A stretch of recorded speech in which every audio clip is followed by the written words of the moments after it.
just made that up. Hi, I'm Karen, and I'm a broke-ass mom in an old-ass house. But I like to fix things, so it's a challenge. I thought I would show you some of my projects, and I have had a lot of friends tell me that they were interested in seeing how I fix things by looking stuff up on YouTube. So hopefully this will be informative and entertaining. First things first, I need to make my cheap ass GoPro. So I am in fact going to elasticize my phone to my head. Hang on. Okay, so hopefully this works. We're gonna find out in a minute. Let's see how it goes.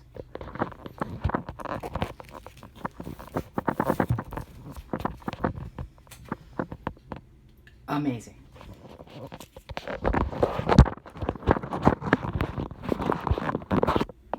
Check it out. Super cheap GoPro. Gotta love it, right?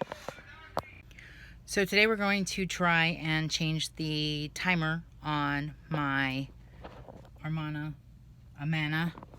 dryer.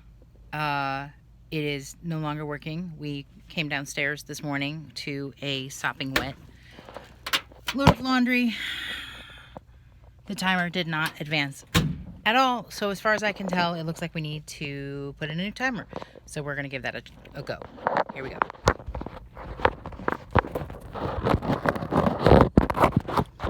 All right, I really hope you can see what I'm doing because I can't see what I'm recording. We'll see how it goes. So there are 2 screws in the back, and the ones that we have are not standard screws. So I have my alligator wrench, which is the best invention ever. These things are freaking awesome. If you don't have one, go get one. Maybe I'll put a link to the Amazon place I got it from in the comments below. So you find the screw, and we get this out. Now, of course, if you have kids and a husband and pets, your house looks like this all the time. So don't lie, you know it does. That one just flew out, so we're not gonna recover that one. Let's see if we can get the other one.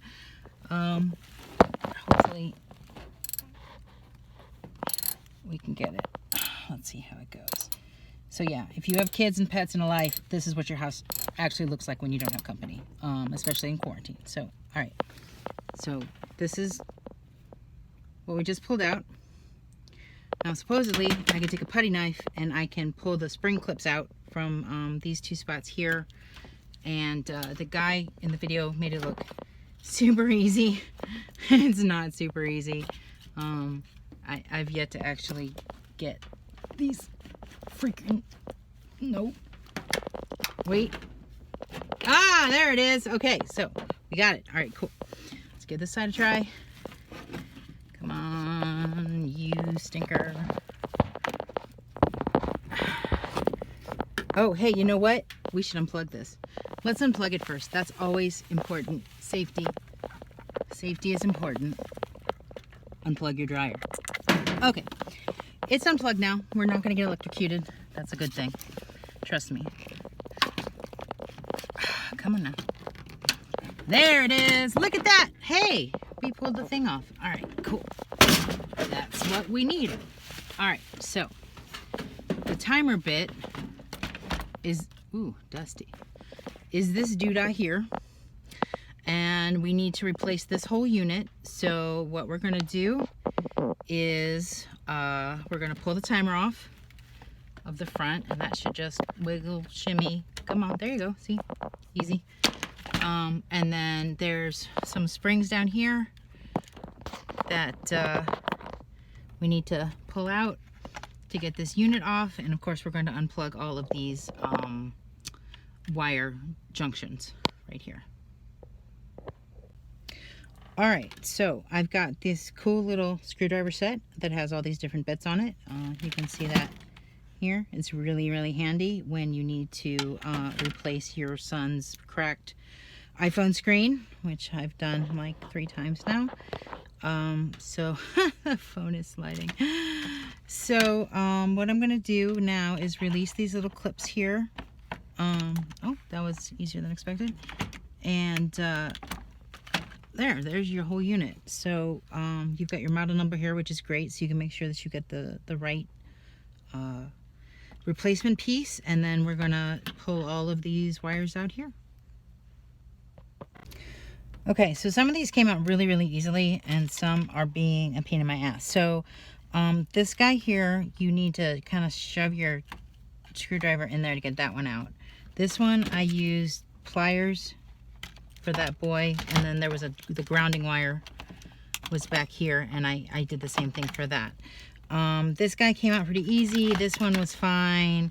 These two little boogers do not want to come out, and I don't know if there's a trick or if it's brute force or if they are just in there for so long that they are never coming out.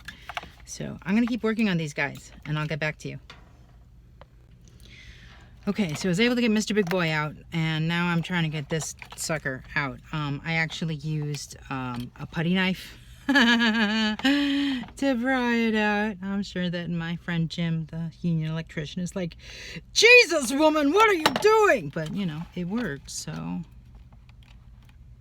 there it is. Okay, hey, look, we've got our whole unit out now. So now we're going to go on probably Amazon and order a new part. Woo!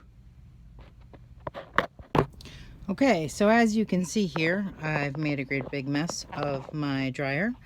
I have taken off, careful now.